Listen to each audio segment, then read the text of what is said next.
पूजेसाठी आवश्यक साहित्य: अभिषेक: दूध, दही, तूप, मध, साखर, पंचामृत आणि शुद्ध जल. पत्री, फुले, बेलपत्र, उलट वहावे, धोत्र्याची फुले, पांढरी फुले, पूजा द्रव्ये: हळद, कुंकू, भस्म, विभूती, चंदन, अक्षता, सुगंध, प्रकाश, अगरबत्ती, धूप, गाईच्या तुपाचा दिवा.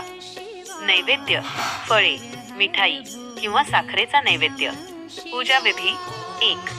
स्नान व संकल्प: सकाळी लवकर उठून स्नान करावे व व्रताचा संकल्प सोडावा. 2. अभिषेक: शिवलिंगावर आधी जल आणि नंतर पंचामृताने अभिषेक करावा. 3. शुद्धीकरण: पुन्हा एकदा शुद्ध जलाने अभिषेक करून पिंडी स्वच्छ पुसून घ्यावी. 4. विलेपन: महादेवाला मनापासून चंदन आणि भस्म लावावे. 5. बेलपत्र अर्पण: ॐ नमः शिवाय जप करत किमान 3 किंवा 11 बेलपत्रे, पालथी, उपडी अर्पण करावीत. 6. धूप, दीप व आरती: अगरबत्ती, दिवा ओवाळून देवाला नैवेद्य दाखवावा आणि आरती करावी. 3. महत्त्वाचे मुहूर्त: 2026. तारीख: 15 फेब्रुवारी 2026 रविवार. निश्चित काळ: मुख्य पूजा वेळ रात्री दुपारचे 12:28 ते पहाटे रात्रीचा 1:18 50 मिनिटे.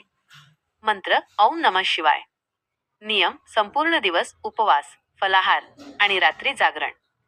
रात्रीच्या वेळी शंकराची पूजा केल्याने सर्व पापांतून मुक्ती मिळते आणि कौटुंबिक सुखसमृद्धी लाभते असे या व्रताचे महत्त्व आहे.